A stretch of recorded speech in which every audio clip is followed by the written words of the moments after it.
Hey, what's going on, Who Dat Nation? It is yours truly, TJAY Jones. And yes, I am the host of the State of the Saints podcast.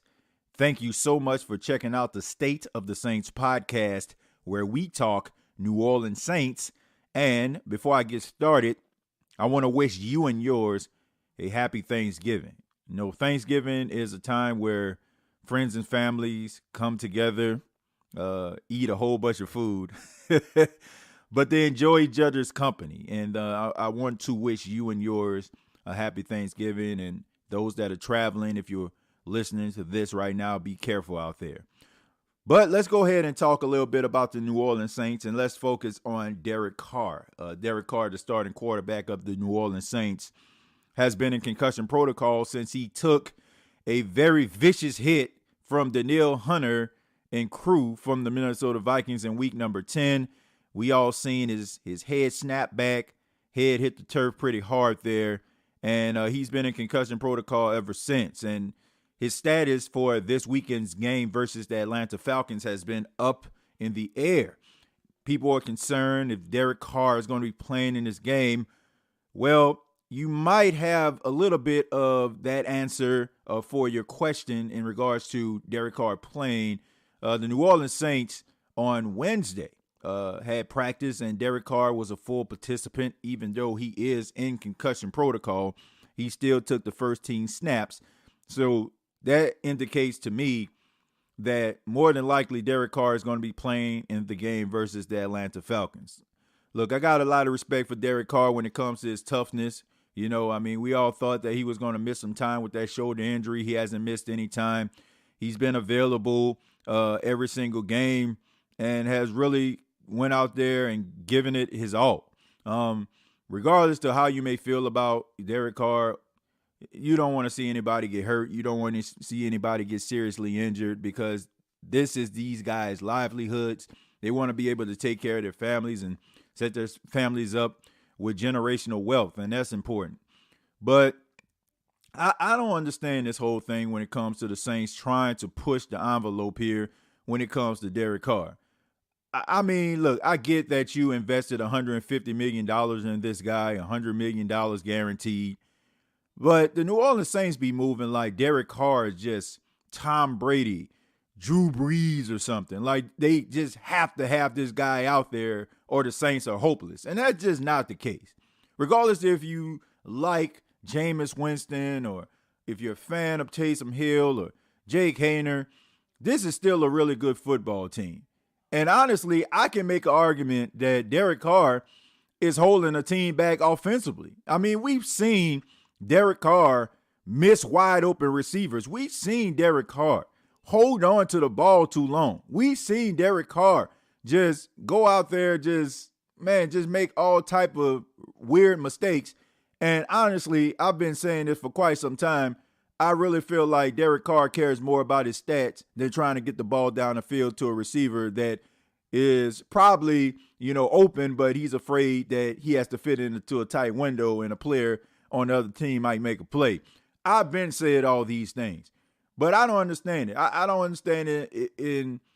I just feel like if the guy is dealing with a concussion, why not try to get Jameis Winston prepared for the game versus the Atlanta Falcons? It's not like Jameis Winston isn't familiar with the Falcons.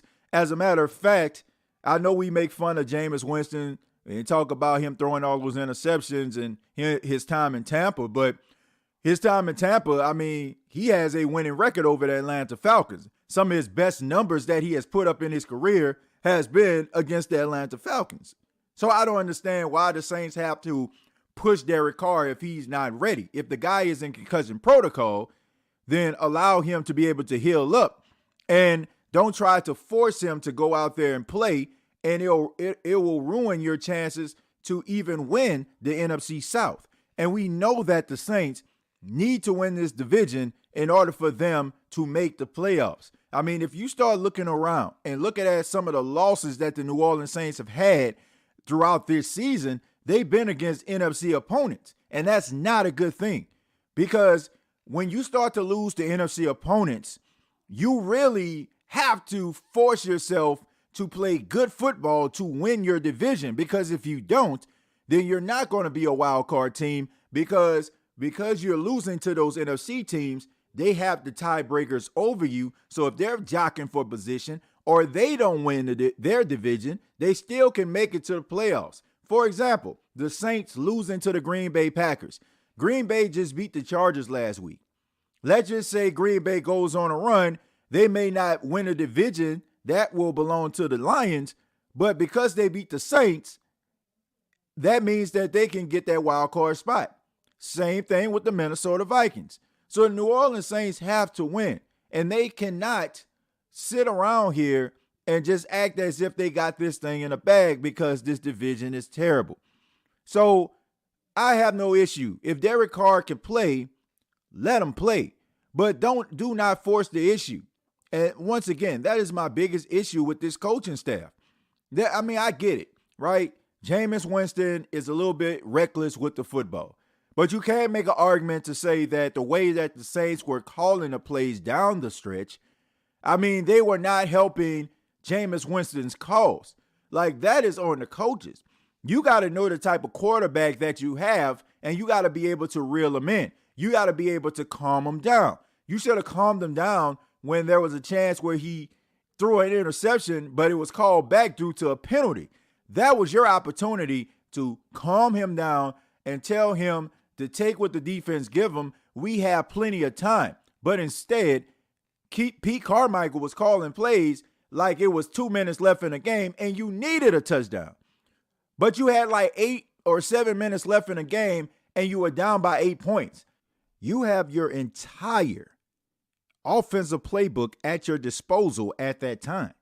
But instead, you wanted him to push the issue and put himself in a position where you know more than likely he is going to make a mistake. So I feel like that was more on coaches than it was on Jameis Winston, because if you give Jameis Winston, all of the leeway, of course he's going to go out there and try to throw the ball down the field because that's who he is. But all I'm saying is, if Derek Carr isn't ready, don't make him play. Get Jameis Winston prepared. You got Alvin Kamara. You got Jamal Williams. You got a supporting cast around Jameis in order for them to win. How about establishing a run? How about having a balanced attack so you don't have to force your concussed quarterback to go out there and play? And honestly, even if Derek Carr is upright and he was healthy, there's still a chance that the Saints could possibly lose against the Atlanta Falcons. So it's not like, all hope is lost if Derek Carr doesn't play. There's still a chance because there is nothing new under the sun when it comes to the Saints and the Falcons. Number one, they do not like one another. They hate one another. I can truly say that. Saints fans do not like Falcon fans and vice versa. But what you have right now is two teams that understand one another. You got Ryan Nielsen, the defensive coordinator, came over from the Saints. Davion Yamada came over from the Saints. Caden Ellis came over from the Saints. Terry Fontenot, the new general manager, has been there for a few years. He came over from the Saints. So these guys that are part of this Falcons organization understand the Saints, and they understand that offense. So regardless to if it's Derek Carr or Jameis Winston, they're going to have a game plan in place to neutralize these guys because they understand what the Saints are doing. And you can say the same thing with the Saints because, Dennis Allen has been the teacher, and he is the guy who has helped Ryan Nielsen reach that potential to be that defensive coordinator. So it should be an interesting chess match. It's almost, that old, question, can the student be better than the master for the 48 laws of power? Can the student be better than the master? Can Danielson be better than Mr. Miyagi? I guess we're going to find that out this Sunday as the Saints take on the Falcons. But I would love to hear from you. What do you think about the decision of Derek Carr practicing full participant at practice, being in concussion protocol? Do you think it's a smart decision? Do you think they should have maybe focused more on Jameis Winston starting in the game than Derek Carr? Because there's a possibility he may not.